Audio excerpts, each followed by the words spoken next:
Ahmedabad municipal corporation દ્વારા શહેરમાં pre monsoon કામગીરી અંતિમ તબક્કામાં છે, પરંતુ તાજેતરમાં વરસાદે કોર્પોરેશનની તૈયારીઓની પોલ ખોલી છે। શહેરના પૂર્વ વિસ્તારો ખાસ કરીને નિકોલ, વસ્ત્રાલ અને અમરાઈવાડીમાં વરસાદી પાણી ભરાયું, રસ્તાઓ તૂટ્યા અને બેસી ગયા, જેના કારણે અમદાવાદીઓને ભારે હાલાકીનો સામનો કરવો પડ્યો।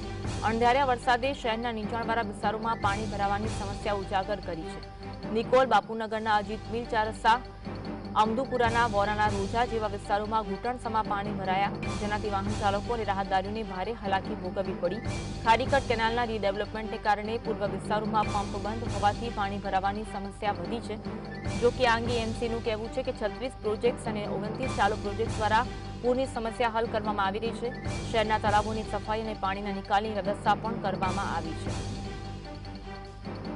અમદાવાદમાં પણ પરિસ્થિતિ આવી જ જોવા મળી રહી છે। દરેક ઝોનમાં કંટ્રોલ રૂમ શરૂ કરવામાં આવ્યા છે, પરંતુ તે કામગીરી કેવી કરે છે તે મોટો પ્રશ્ન।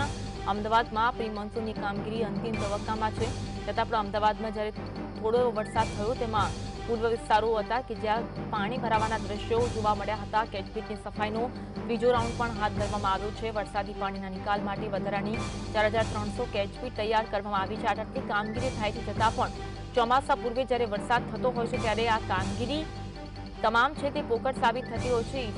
ઈસ્ટર્ન વેસ્ટર્ન ટ્રંક લાઇન છે તે સાફ કરવાની કામગીરી હાથ ધરાઈ છે। પૂર્વ વિસ્તારમાં નિકોલ, વસ્ત્રાલ, અમરાઈવાડીમાં ખાડા પૂરવાનું કામ પણ હાલ તો ચાલુ કરી દેવામાં આવ્યું છે।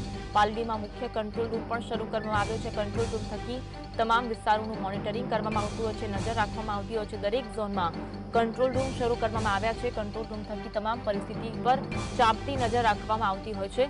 આ પ્રકારની કામગીરી છે તે પ્રી મોન્સૂન કામગીરી છે। અમદાવાદમાં પ્રી મોન્સૂનની કામગીરી હાલ તો અંતિમ તબક્કામાં છે તેવું તંત્રનું કહેવું છે। કેચપીટની સફાઈનો ત્રીજો રાઉન્ડ ચાલી રહ્યો છે, કારણ કે ગટરમાં જે કચરો હોય છે તે કાઢવાની પણ કામગીરી કરવામાં આવતી હોય છે, જેથી ગટરમાંથી સરળતાથી પાણી વહી શકે, પરંતુ છતાં પણ ચોમાસા દરમિયાન ગટરો ઉભરાતી હોય તેવા દ્રશ્યો જોવા મળતા હોય છે। એટલે કે પ્રી મોન્સૂન કામગીરીના દાવાઓ છે ક્યાંક ને ક્યાંક પોકળ સાબિત થતા હોય તેવું જોવા મળતું હોય છે।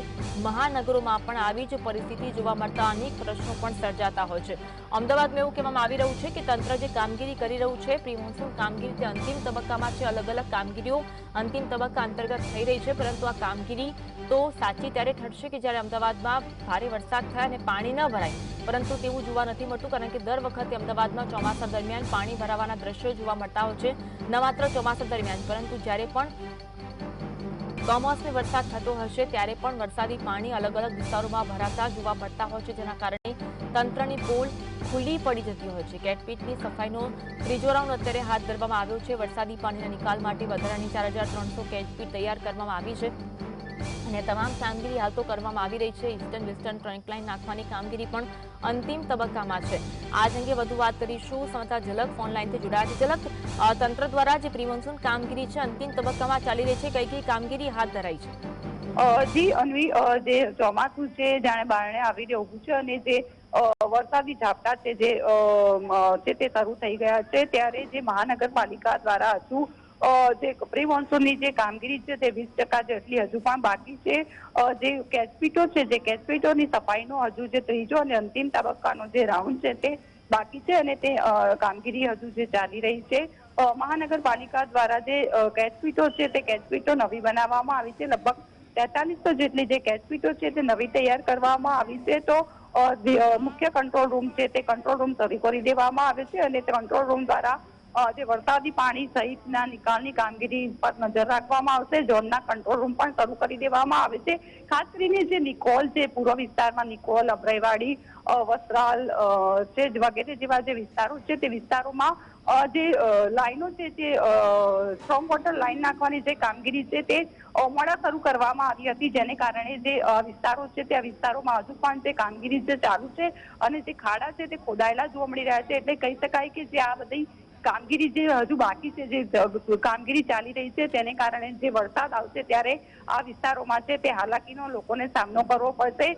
જે વરસાદ જે આવ્યો હતો ગઈકાલે, જે વરસાદ આવ્યો એની અગાઉ પણ થોડા દિવસ પહેલા વરસાદ આવ્યો હતો, ત્યારે મોટા પાણી ભરાઈ ગયા હતા।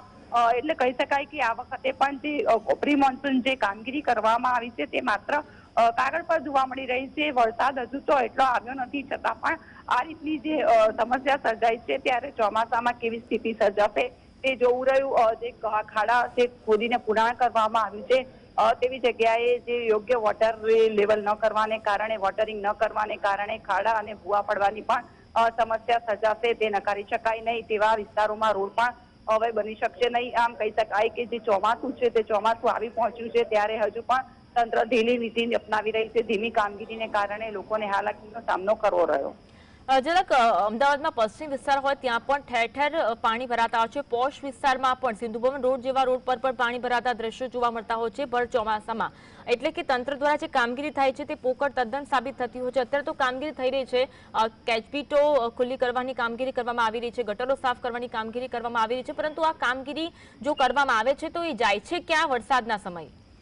હજી ચોક્કસ જે દર વખતે જે મહાનગરપાલિકા દ્વારા પ્રી મોન્સૂન એક્શન પ્લાન બનાવવામાં આવે છે, કરોડો રૂપિયાના ખર્ચે છે તે કામગીરી કરવામાં દાવો કરવામાં આવે છે. કેચપીટોની 3 રાઉન્ડની સફાઈ કરવાની વાત કરવામાં આવે છે, પરંતુ જ્યારે વરસાદ આવે છે ત્યારે જે શહેર મોટાભાગના જે વિસ્તારો છે તે બેટમાં ફેરવાઈ જતા હોય છે. જે પૂર્વ વિસ્તારો છે તે મોટા પાયે બેટમાં ફેરવાઈ જતા હોય છે. પશ્ચિમના વિસ્તારોની વાત કરવામાં આવે, સિંધુ ભવન, ગોતા, બોપલ, સેલા વગેરે જે વિસ્તારો છે તે વિસ્તારો પણ ગયા વર્ષે ખરાબ સ્થિતિમાં જોવા મળ્યા હતા. જે સેલા વિસ્તારમાં ડ્રેનેજના પાણી પણ ઉભરાઈ ગયા હતા. ડ્રેનેજના પાણી બેક મારતા જોવા મળ્યા હતા.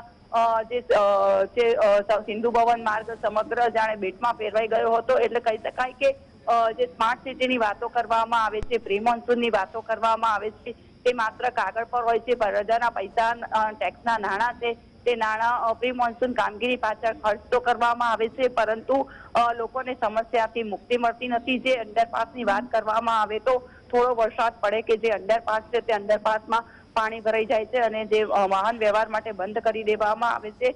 તંત્ર દ્વારા જે પાણી ખેંચવા માટેના પંપો મૂકવાની વાત કરવામાં આવી છે, પરંતુ ગઈકાલે પણ જે અંડરપાસ છે તે અંડરપાસમાં પાણી ભરાઈ ગયા હતા અને જે અંડરપાસો થોડા સમય માટે બંધ કરવાની સ્થિતિ આવી હતી. એટલે કહી શકાય કે હજુ તો થોડો વરસાદ આવે છે તે આ પ્રકારની સ્થિતિ છે. ત્યારે જો યોગ્ય સાવચેતી નહીં રાખવામાં આવે તો આ વર્ષે પણ તે લોકોને હાલાકીનો સામનો કરવો પડશે. જી, આભાર ઝલક જોડાવા માટે અને માહિતી આપવા માટે. આ તો